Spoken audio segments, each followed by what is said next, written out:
YouTube, and I just finished a 50+ mile hammer session on the Trek Checkpoint Gen 3 SL6. You know, I'm 55 years old and I own a bike shop. I'm overworked and I'm out of shape. And today we threw it down. I called the ride the not slow ride because I was being lazy and I didn't want to put an average speed. We had a huge rainstorm last night and it's hard to say average speed on gravel after the rain. So I just said not slow. That kind of left it open for whatever shook loose. And what shook loose was a bunch of freaking hammerheads pushing the pace today. I really wasn't looking for race pace. I'm actually not in shape for race pace, but I also couldn't let those guys get away from me today. So this is the, you know, short review. I'm not at the mountain bike trails or the gravel trails anymore. I'm down by the beach because I'm getting ready to go to play some volleyball and go to a little beach barbecue over here because I'm starving. And at 54, after a ride like that, normally I'd be going home and relaxing and crying. But people say this ISOSpeed on this new Gen 3 doesn't do much. I'm here to tell you it did. It did rain last night, so there was a lot of potholes out there today. And I felt this ISOSpeed react several times in a very positive way. Fatigue fighting, for sure. Maybe the people that are trying these ISOSpeeds out, and you can't talk for everybody, but you gotta have this bike at speed. You know, at speed at 17, 20. Oh, we had a lot of wind today, if you can't tell.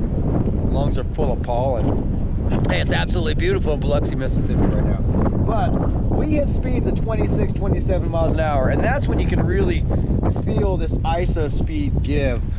You know, I own Biloxi Bicycle Works, little bicycle shop in Biloxi, Mississippi. We sell a lot of e-bikes that go 20+ miles an hour. That's when people start wanting suspension seat posts. You know, the faster you go, the more vibration,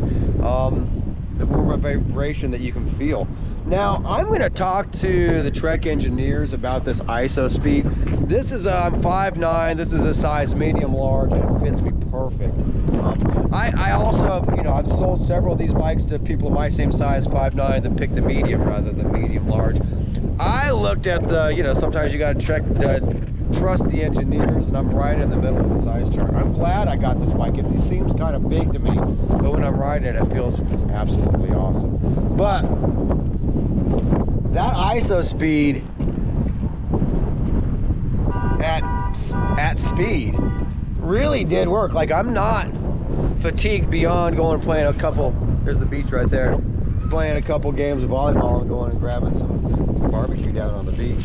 So yes, awesome. Now I think this 500 series, you know, OCLV frame has a lot to do with it. You know, I was riding the ALR4, and on the ALR4 I had a Redshift Sports stem.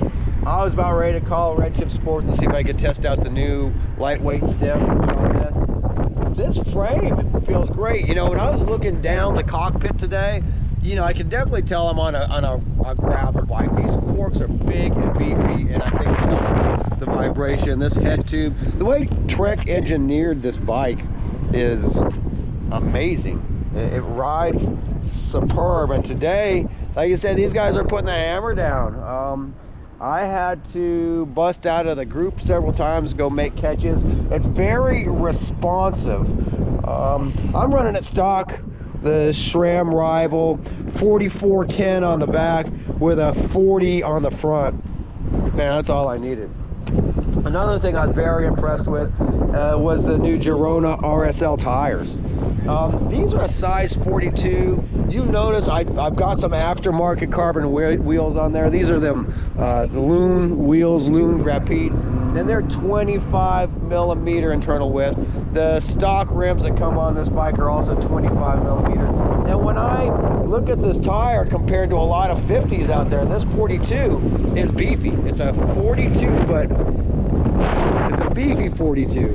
And it's so smooth, but yet it had a lot of traction, and it's quiet. I had the GoPro on here today, and when behind some of my friends, I can hear their tires humming. I was used to those Bond Charger GR1s, and you know, a lot of people complain about those tires. I used them and I liked them. I try not to make if I feel a tire is making me lose a race or making me ride slow, I'll change it. I never felt that GR1 was the reason I lost a race or got beat. So I liked it. But this tire rocks. This tire is much better. You know, one tire I really liked was that Specialized Pathfinder Pro. These are better than the Pathfinder Pro.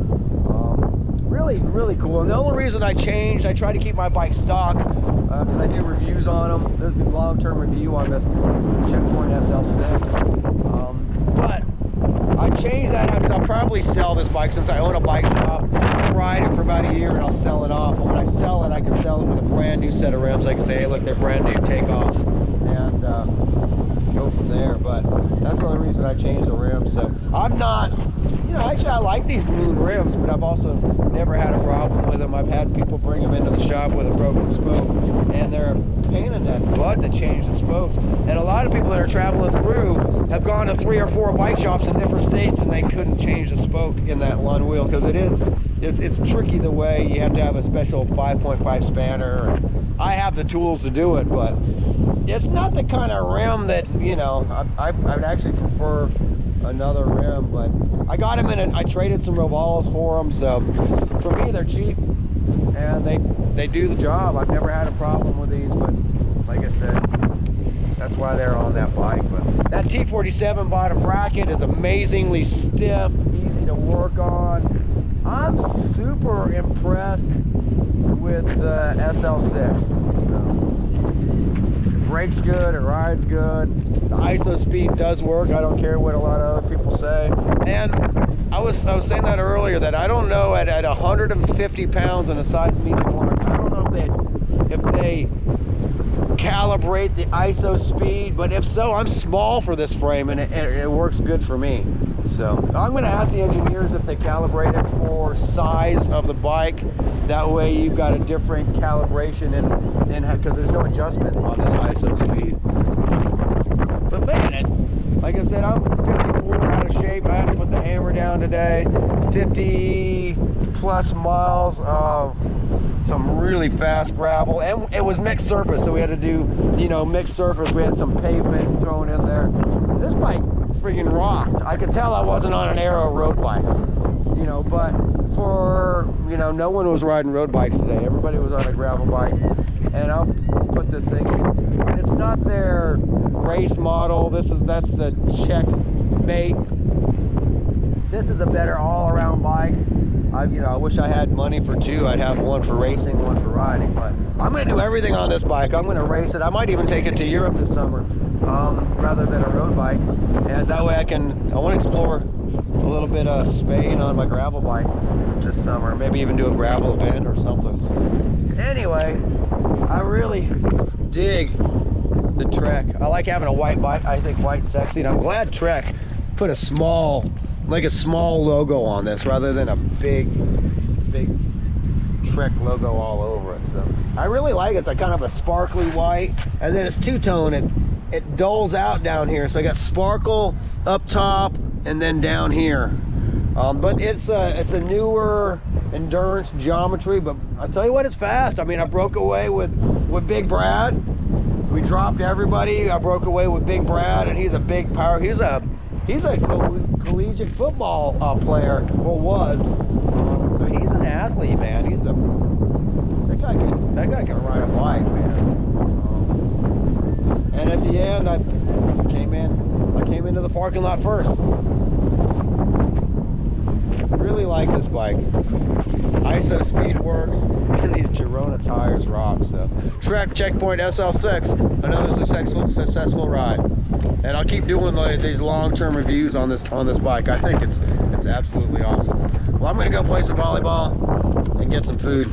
It's been a long, good day of gravel riding. And if you guys want an awesome gravel adventure, come to Biloxi. Hit me up. I'll make something happen. I would love to share what I did today with other people, especially as I know that the weather in Biloxi is amazing, and it's pretty cold north of here. So today was an awesome experience of gravel riding.